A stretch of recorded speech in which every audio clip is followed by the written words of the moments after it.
Hi Forum, my name is Dr. Christina Stein, and I'm so excited to be able to talk to you today about how to have loving, passionate relationships while still raising happy, healthy children.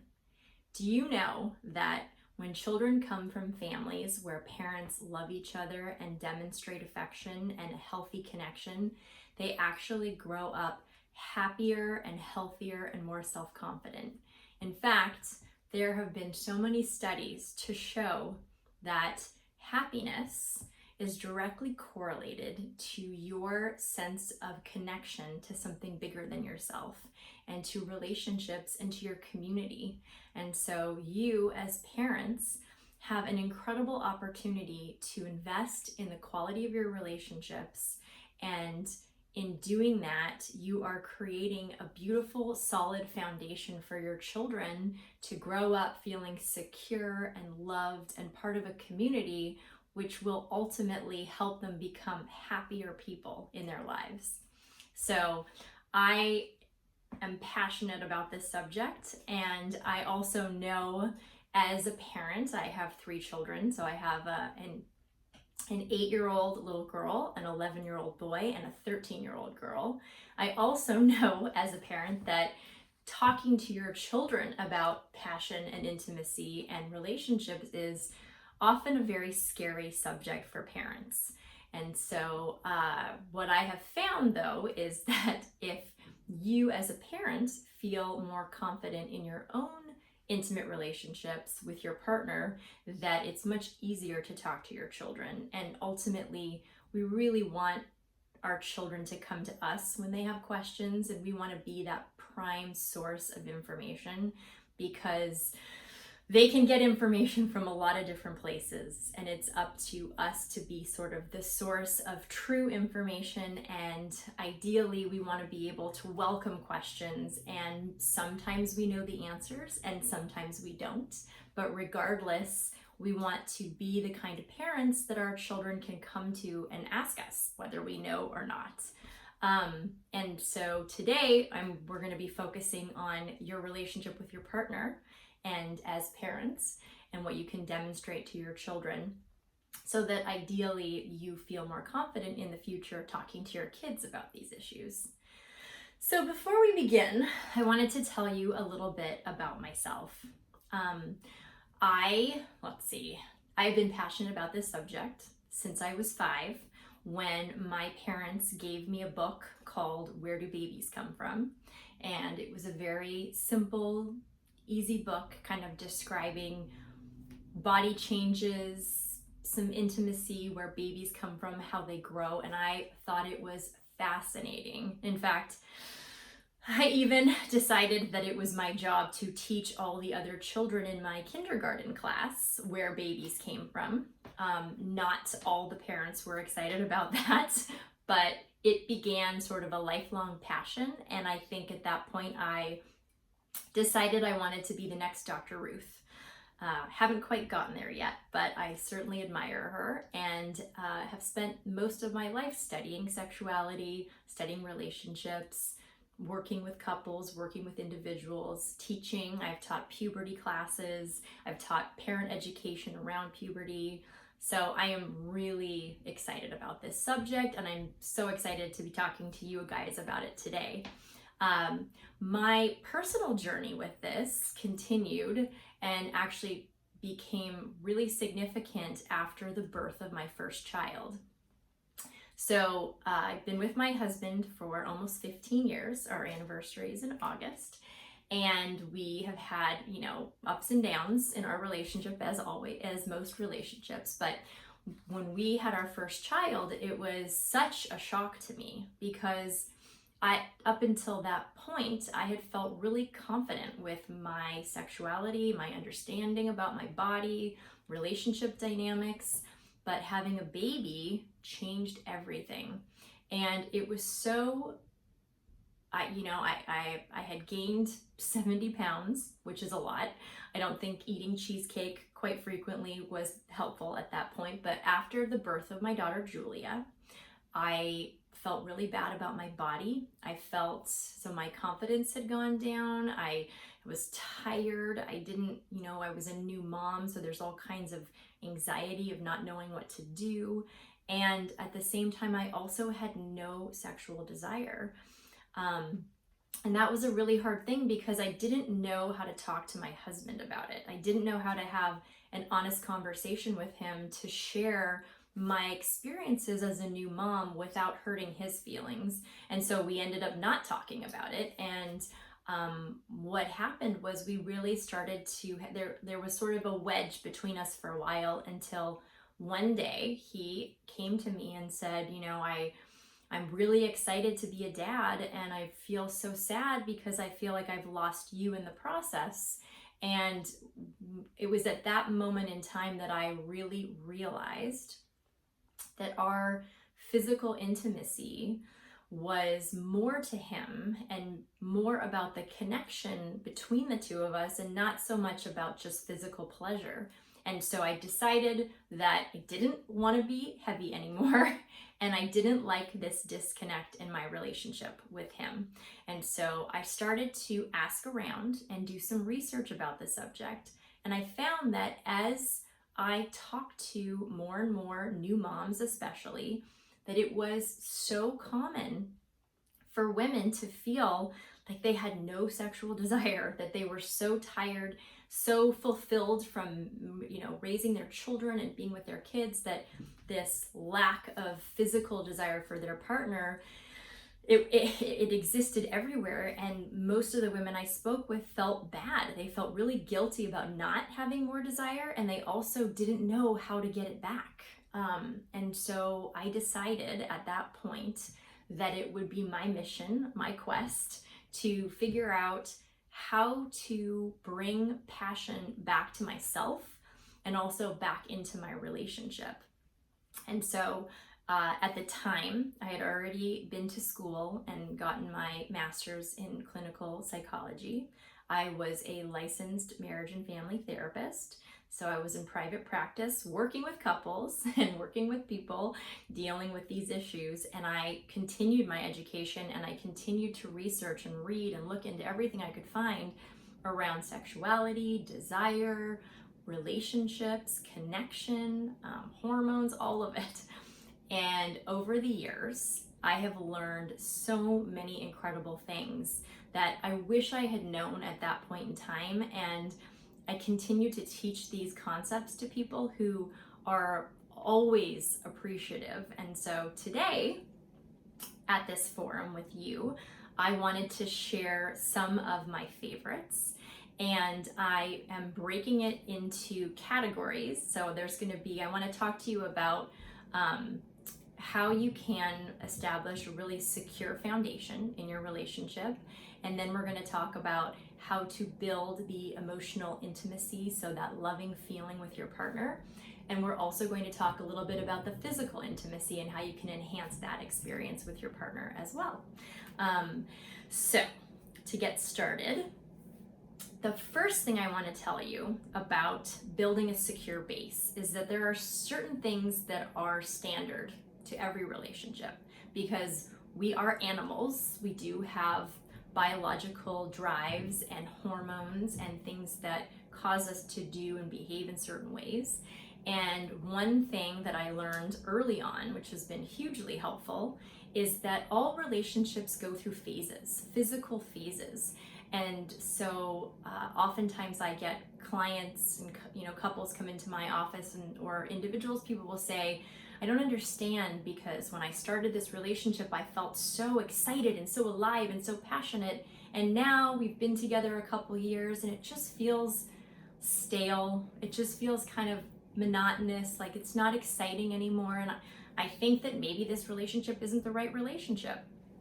So what I say to them is what I'm saying to you right now, in that we go through phases in our relationship, and those phases are driven by hormones.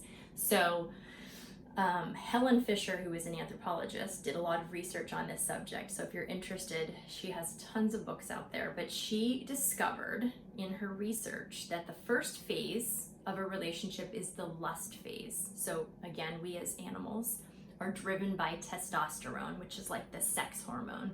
So there is this drive to want to have sex with another individual.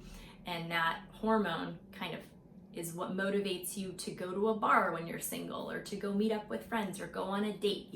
You're driven to have this experience, and testosterone is the hormone that does that. And that's a short phase that, maybe lasts 3 to 6 months at most.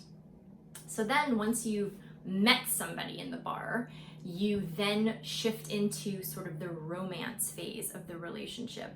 And that phase goes anywhere from 6 months to 2 years. 2 years if you're lucky. And it's quite an intense experience in a relationship, because not only is your body pumped full of norepinephrine, which is a hormone that makes it so you feel like you don't need to sleep, you don't need to eat, there's just this unbelievable desire to be with this person. You're also experiencing dopamine in your brain, and they've done studies on people who have taken cocaine, who are high on cocaine, and their brains light up the same way they do when you're in a new relationship. So you really do become addicted to your new partner. You may have heard the concept of love addiction. Well, this is really what it is. It's that there is a physical experience to a new romance. And again, there's also serotonin, which is a hormone that makes you sort of obsessively think about that partner. And so, you don't need to sleep, you don't need to eat, you don't need to think about anything but this person. And when you're with them, it feels amazing. That's the second phase of a relationship. And then right around 2 years, maybe a little bit longer, you fade into what's known as mature love. Mature love is sort of, the foundation of that is more about oxytocin, which is the bonding hormone. It's a hormone that women release when they're breastfeeding. And it's what comes out, it helps a woman bond to her new baby. It's a bonding hormone. It's also a hormone released during intimacy, during orgasm, and it keeps us together, it bonds us, it creates sort of a connection, an ongoing, consistent connection with another person. So it's just really important to understand that, because like I said with the example, that some couples look back on the beginning of their relationship and they wonder what's wrong with their relationship when it's not as fiery as it was once before. So it's very normal for you to, as time goes on, to not feel as spiked by your partner or very excited, but to love them and to feel like a deep connection, a deep bond. And that's more solid and emotional than sort of that physical chemistry in the beginning. However, of course, most people wish they could feel that zing. And we're going to talk about that a little later, some ways to kind of bring that back in if it's gone. But it doesn't ever return exactly the same as it did in the beginning. So that's the first thing I wanted you to know about the base and the foundation, is just understand and appreciate that it's totally normal for you to have gone through phases in your relationship, that it doesn't mean your relationship is not the right choice. So the second thing is that relationships require constant investment of time and energy, that it doesn't work for you to get into a relationship, to get married, and then suddenly it's just perfect for the rest of your lives. In fact, you need to constantly be cultivating a connection and cultivating a friendship, and really taking time and energy to build that connection. I love the concept of bait and switch. So a good example of this idea of a bait and switch would be if you've ever been to a restaurant where the menu has pictures, and you're looking through the menu and you're deciding what to have, and you look at the pictures and you say, ooh, this looks delicious. Picture, color and juicy and all exciting. And so you decide to order that item off the menu. Well, the waiter brings over this plate and hands you food, and the food on the plate looks absolutely nothing like the picture on the menu. So that's happened to me, and it's so disappointing. But we do that in our relationships. And so what happens is, in the beginning of a relationship, you often sell your best self, right? So, you're exercising more, you take more time to get ready, Maybe you decide to compromise on things that you normally wouldn't be flexible about. You agree to try new things or go places. You're just, we want to be accepted and loved. And so we want to be the person our partner wants and hopes for. But in doing that, you present this best self. But then as time goes on, sometimes we get a little lazy and we stop investing in our best selves and we stop presenting that version of ourselves. And then, again, this is another example of where you may look back to the beginning of your relationship and think, oh, I remember when she used to make me breakfast in bed on the weekends.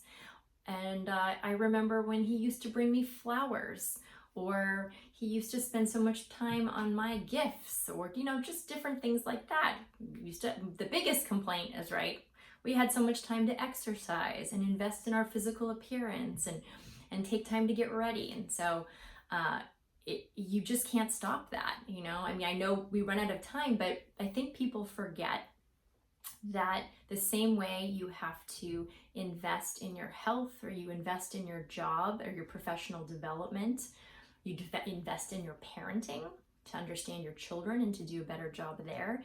We also have to continuously invest in our relationships if we want to have a good relationship.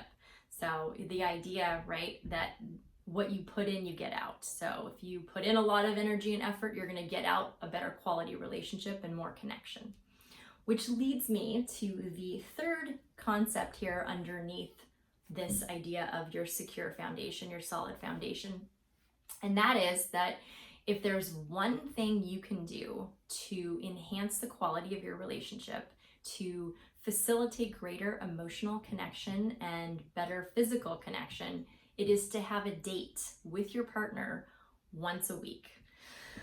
A date, giving undivided attention, just you and your partner, where you spend time together. You spend time doing something together, talking to each other, getting to know each other as the week has gone on, sort of cultivating that friendship, figuring out where you guys, what shared goals you may have, what concerns you might have.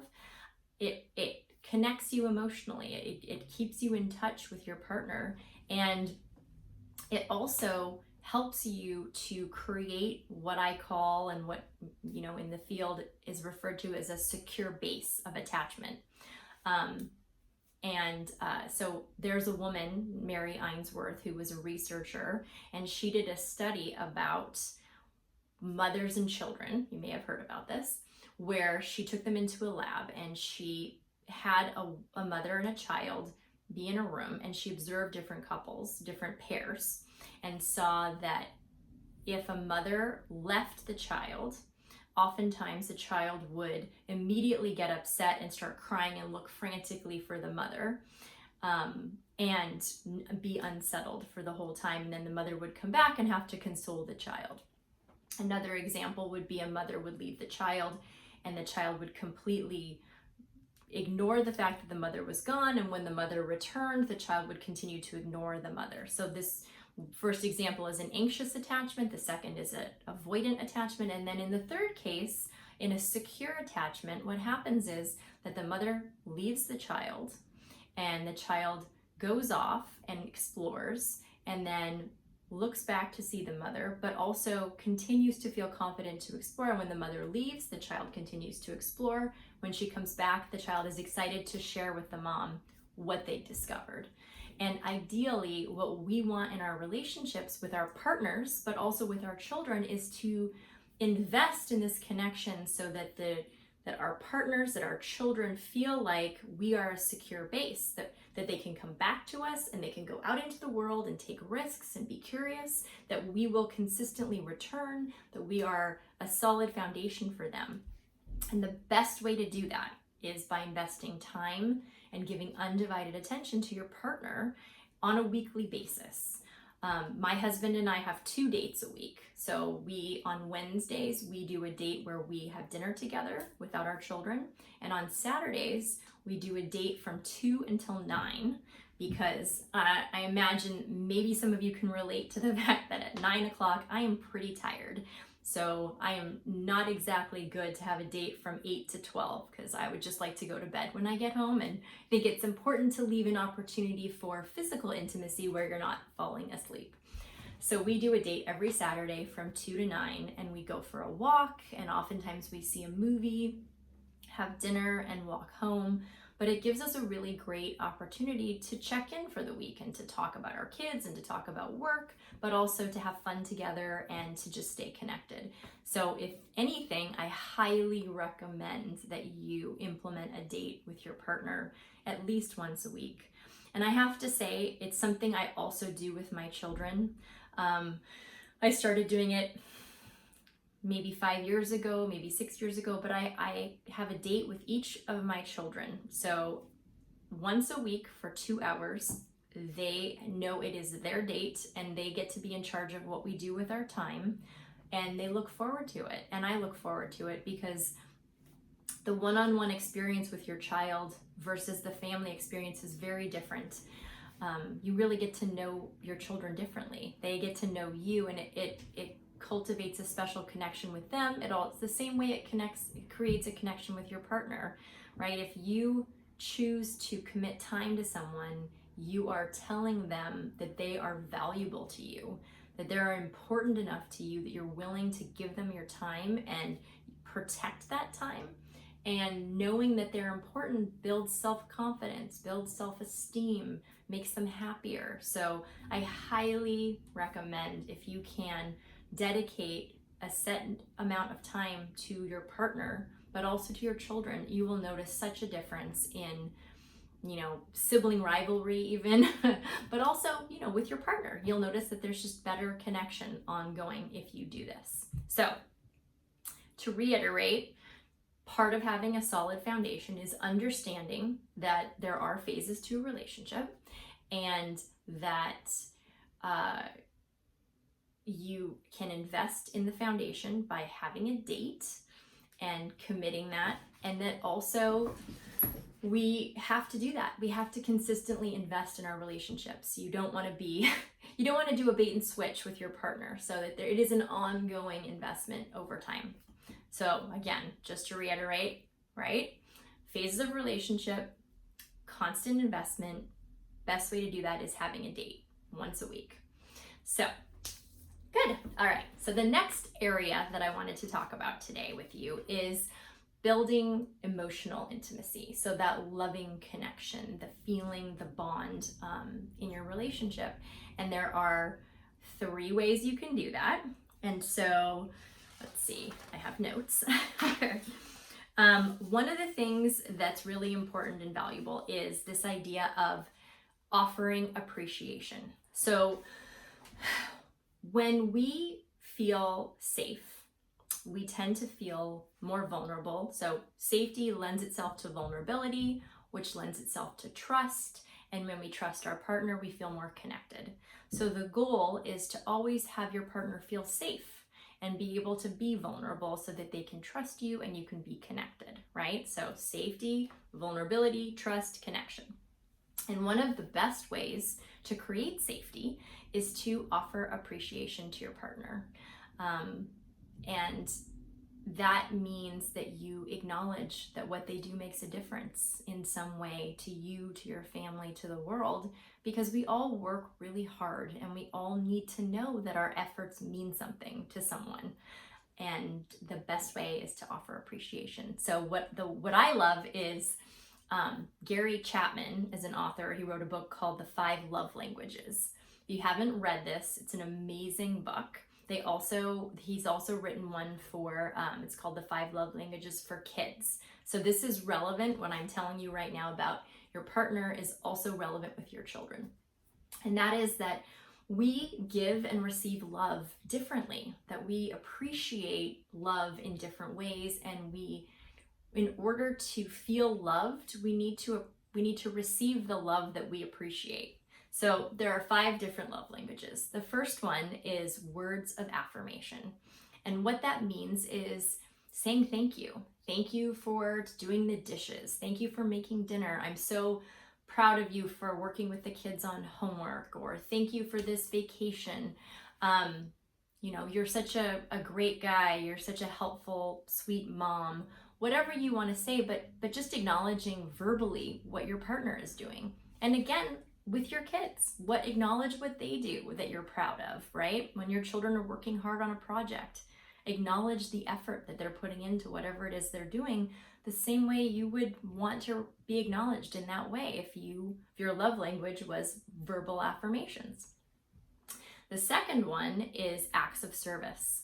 And what that means is when you do something for someone else. So, easy example would be like cooking dinner or taking out the trash or knowing that somebody likes a particular kind of food and picking it up on the way home from work, picking up flowers, mowing the lawn, just knowing what another person's tasks might be and doing it for them and taking care of them, helping support them through acts of service is a way of demonstrating appreciation. Another one is gifts. Some people love to receive gifts, buying a gift and giving a gift. Kids, again, love to receive gifts. It's very cute when you have little kids who make you things and they love to make you little gifts. So it helps you to know. And that's another thing, is that oftentimes we give to others what we like to receive because we appreciate what we're giving others. But it doesn't always mean that the other person has the same love language and appreciates what you're giving. An example of that is that in my first year of my relationship, I took pictures and I kept tickets and parking stubs and movie tickets and all these little things that sort of represented my first year with my husband. And I spent hours creating this beautiful scrapbook, which is something that I would appreciate because it's sentimental, it's a gift, it takes time. And so I made this for him thinking it was the absolute best gift for an anniversary. And when I presented it to him, he tried very hard to appreciate it, but he's a very practical guy and he's not sentimental. And I think I could have gotten him, a big bag of socks and he would have been pleased.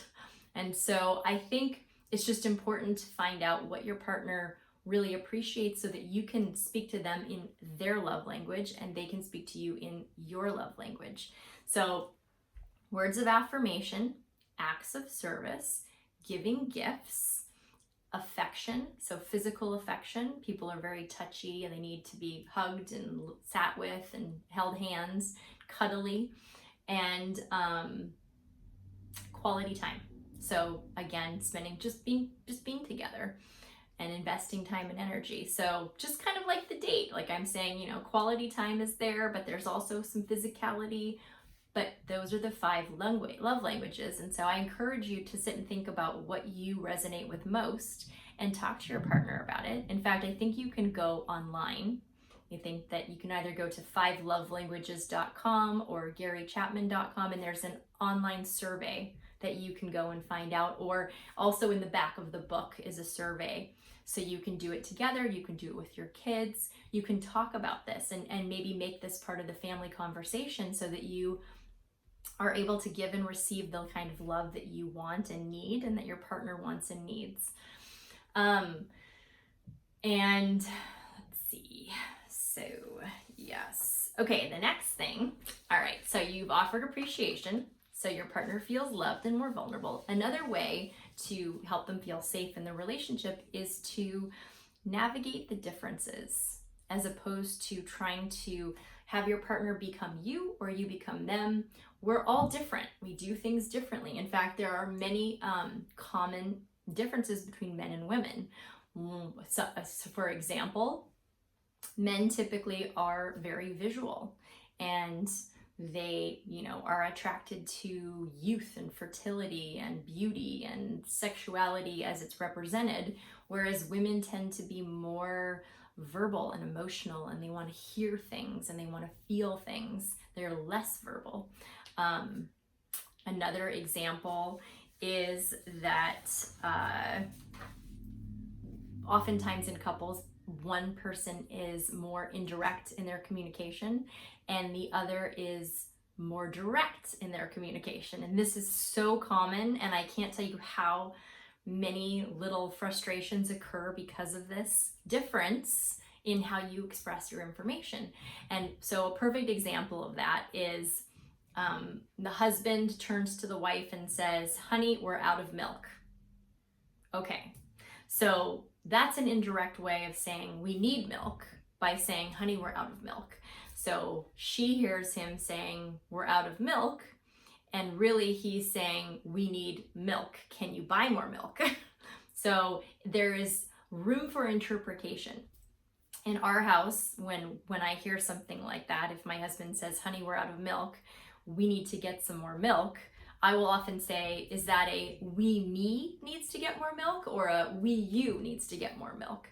So it's really important, especially around this difference, that you kind of play with it in your family and acknowledge that you have different styles of talking, but seek clarity. So if something is not clear, ask for clarity. And if you're asking for something or you're stating something and you need something from it, so like with the example of "Honey, we're out of milk," you could say, "Honey, we're out of milk. Can you please go to the store and get some today?" So that there's clarity around expectations.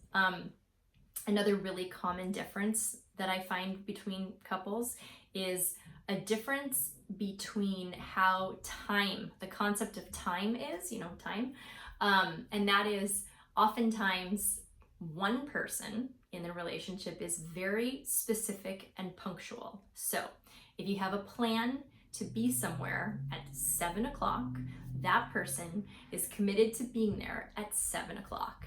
Whereas the other person, has a little bit of a different perspective in that time is a range. So when they say 7 o'clock, they think 6:45 to 7:15. And so this tends to be another area where couples get frustrated with each other. And the best thing to do is identify it and understand, okay, if my partner is the one who's a little more flexible with what they mean by 7 p.m., then I'm going to just assign a range. And it's also better for that person to just declare a range so that you're, again, managing expectations and avoiding unnecessary frustrations.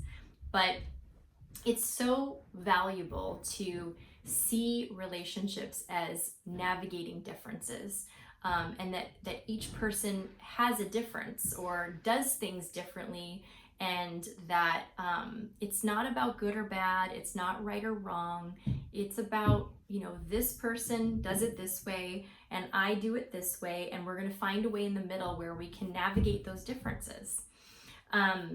So offering appreciation, navigating differences, and then the other one is, reciprocity. So this, in a relationship, it's really important, again, to be putting into the relationship and getting out of the relationship, and investing into your partnership and getting out of your partnership. And so both parties have to invest in their relationship for it to feel like there's reciprocity, that there's an even exchange. In business negotiation terms, people refer to it as an equitable exchange. So if you're familiar with that, that's kind of what I'm saying here is, you want to get out what you're putting in. And whenever that isn't happening, so when it feels like you're investing more in the relationship than your partner is, it often feels frustrating and it feels off. And that's where resentment comes up. And it's really important too, I find this with couples where one person works and one person stays home and takes care of the children, because each person is committing a tremendous amount of effort into the family, but they're not doing the same thing. So there is investment on both ends, just different kinds of investment. And so I think that's where you navigate the differences, and you also set the expectations so that both parties feel like they are getting out what they're putting in. So best ways to enhance that emotional intimacy, right? Now you're having a date, so you're creating a time and a space for that base. You're offering appreciation to sort of facilitate the safety in the relationship, the vulnerability, the trust, the connection. You're embracing the differences and you're navigating them and you're talking about them. And in addition, you are talking about how you're each putting in and taking out equitable, like reciprocity, so that it feels fair and it feels like you're both invested, that it's a team effort to accomplish your goals as a couple and as a family. All right. So moving on to our last section, the third category of concepts that I want to share with you today is how to enhance your physical intimacy in your relationship. You have a solid foundation, you're investing in your emotional intimacy, and now I want to help you invest in your physical intimacy so you can have greater passion and connection with your partner in that space. And there are some important things to know about that. One of the biggest things, one of the most valuable concepts here is that sexual desire is sort of experienced differently for men and women. Old models had a picture of sexual desire and sexual response to be the same for both men and women. And the truth is that men are very spontaneous in their sexual desire. And typically, I say men and I say women, and of course there are always exceptions to the rule, but typically men are spontaneous. So a man could be walking down the street and suddenly he notices he has an erection and he's interested in having sex. Or he could be sitting in a chair watching a football game and suddenly he feels like having sex. I like to say that with this spontaneity, oftentimes there's like the chaos of putting your kids to bed. The kids go to bed and you walk into the bedroom and he's ready to go.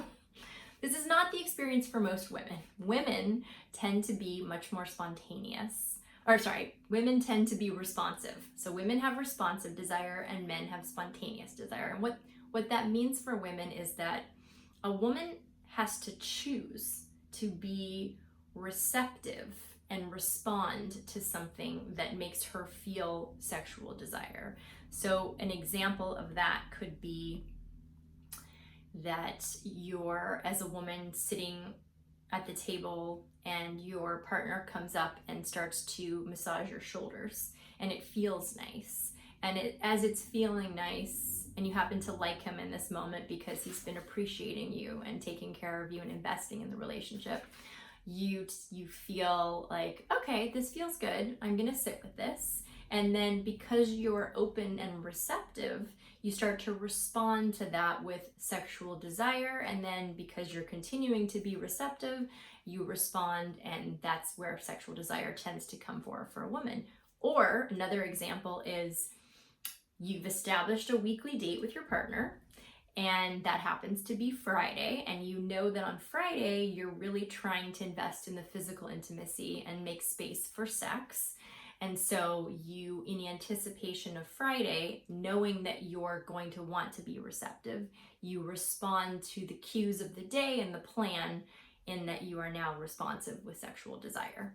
So, but the difference is just this comes up a lot with couples around initiating, because so often, and again, there are exceptions, most of the time, one partner initiates and the other partner decides whether it's going to happen or not. And usually the man is the one who initiates, or it's the man or it's the partner with the highest sex drive.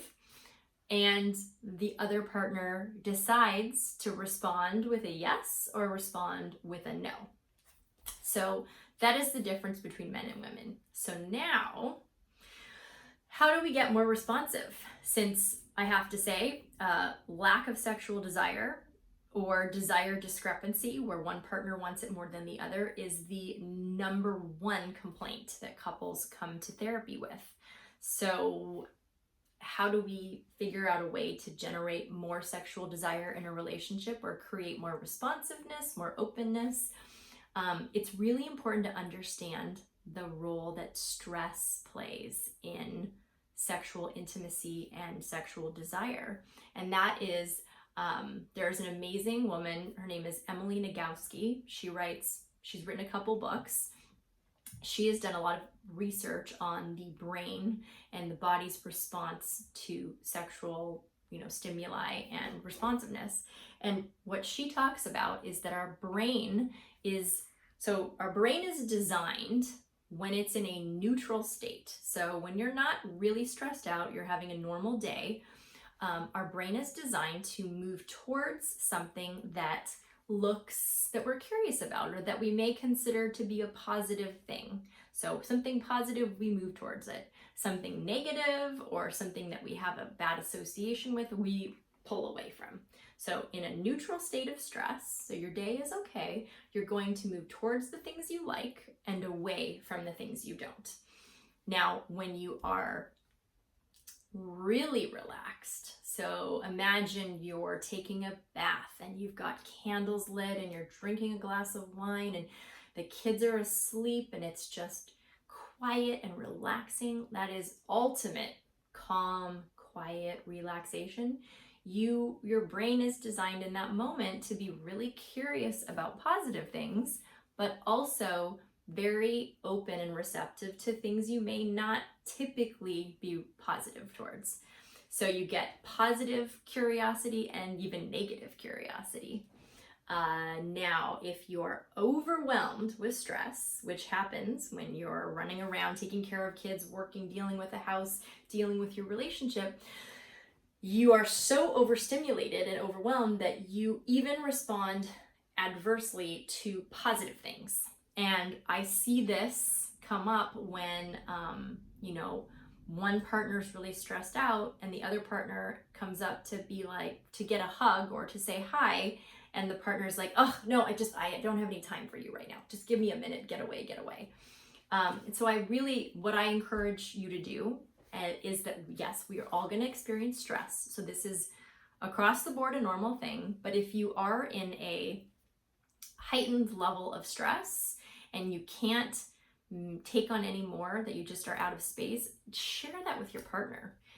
Tell your partner like, hey, I'm in a really overwhelmed state right now. It's not you, but I'm really stressed. Like I'm really stressed about work, or I'm really frustrated with the kids, or I'm trying to do these things. And just let them know it's not them, because a lot of times we are so in ourselves and so stressed out that we actually project that onto our partners, and it's rejecting and it hurts their feelings, and that's not what we want. So let them know how you're feeling so that they can make space for you, or they know that based on navigating your differences, that when you're stressed out, you need some alone time, or you need to exercise, or you need to go outside, whatever, but they can support you and again, maintain this sort of team collaboration thing. So going back to the stress, so you're in a neutral state and it's positive and negative. You're in a really relaxed state, so it's positive, and you're in a negative state, so you're gonna be like, get away.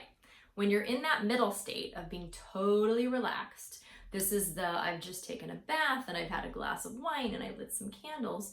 That is the best mode to be in when you want to have physical intimacy, when you want to pursue that, when you want to experience a space where physical connection is going to feel the best, where you're going to be the most receptive to your partner, where you're just going to enjoy the experience, is to be in a relaxed state. So a lot of times,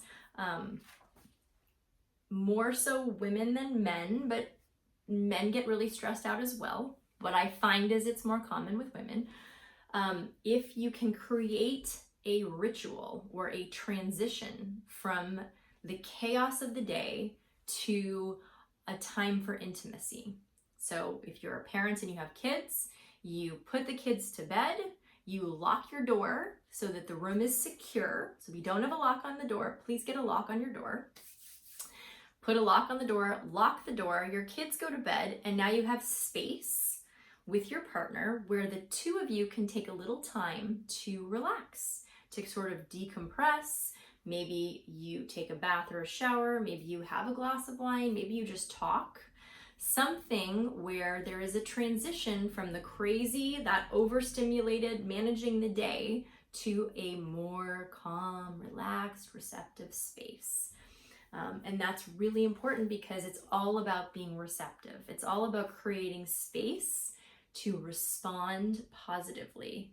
And it's especially true for women, that if you really want to generate more opportunities for physical intimacy and passionate lovemaking, you have to feel relaxed, you have to feel secure, there has to be space for that. So the best way to set yourself up for success is to decide what you need as an individual to feel relaxed, and also figure out what your partner needs to feel relaxed, so that you can help them feel more relaxed, that they can help you feel more relaxed, and you basically are creating this awesome space for passionate intimacy. And then, I also want to talk a little bit more about touch, and that is because non-sexual touch, where it's just affection, I mentioned it with the 5 love languages. Touch is also an incredibly valuable way to decompress and relax. So receiving a massage, even getting a hug, holding hands, this is like a really special way to stay connected with your partner. It's also so valuable with children, physical touch. Many of you maybe know, who have young children, about the skin to skin, when you have a baby and you put your baby on your chest and they experience that skin to skin contact. Well, that actually is a time where when you do the skin to skin contact, it helps your baby to regulate its nervous system, to regulate its breathing, the cardiovascular system. All of these systems kind of get calmed down when you do this skin to skin, and it doesn't stop when they're brand new babies. It's something that continues. Your partner feels this way. Your husband or your partner will benefit from just a long, loving embrace, because again, there is something that's so calming about that skin to skin experience. You can try this out, when your partner is really stressed, to just decide to have a hug and sit in that hug, or lay together in bed and talk about the day, or just be, and it makes a huge difference with your partner if you sit on the couch and you either sit on opposite ends of the couch, or you sit together on the couch and you feel each other and you hold each other's hands, and maybe you're watching a TV show or a movie and you're not even talking, but there's something about that physical connection that just is so meaningful and so helpful with stress. So, and again, like I said, this is relevant with your children as well. Just that contact is so valuable. Helps with their anxiety, helps with their focus, helps with all kinds of things. So touch is so important. And it also, that non-sexual touch really does lend itself to more satisfying sexual touch. So I highly recommend it. And then the last thing I want to talk about is this idea that over time, relationships can become a little bit monotonous. So I love this phrase, how do you take the monotony out of monogamy, right? And really what happens is, when you're with the same person for a long time, it's predictable, right? You have a similar experience, you maybe get into a routine, and so it's hard to anticipate something if you know what's going to happen. And here's an example. You could have your favorite meal in a restaurant, and you look forward to it and it's delicious, but if you have it every day for 30 days, it's going to start to feel a little bit monotonous. It's going to be something, you're not as excited anymore as you were on day 1 or day 5.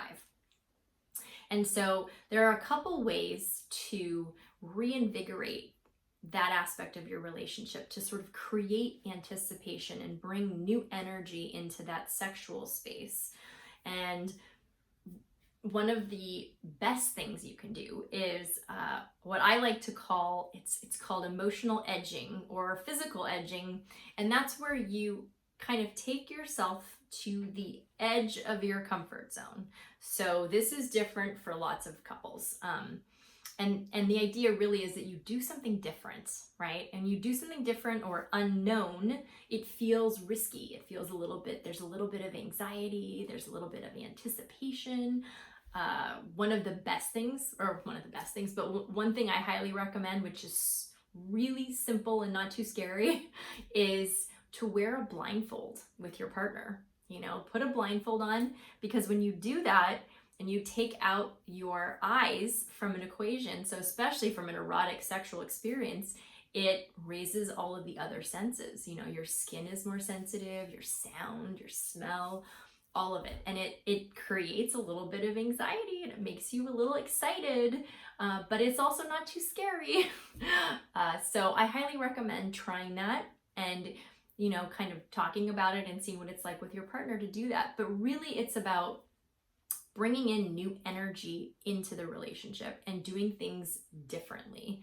And all of this is only possible if you start to implement the other things I talked about. So just to kind of recap from the beginning, right? You have to establish a secure base in your relationship. So this is where you're really setting yourself up for connection, because you're creating safety, and the safety is going to lead to vulnerability, which then leads to greater levels of trust, which leads to greater levels of connection.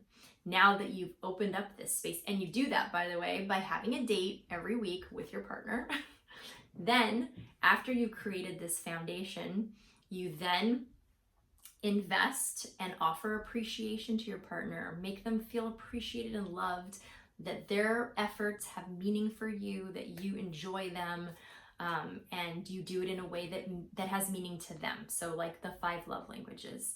You also embrace the differences. You navigate those differences so that it's a negotiation and a collaboration, and the two of you are always working together while at the same time respecting each other's individual differences.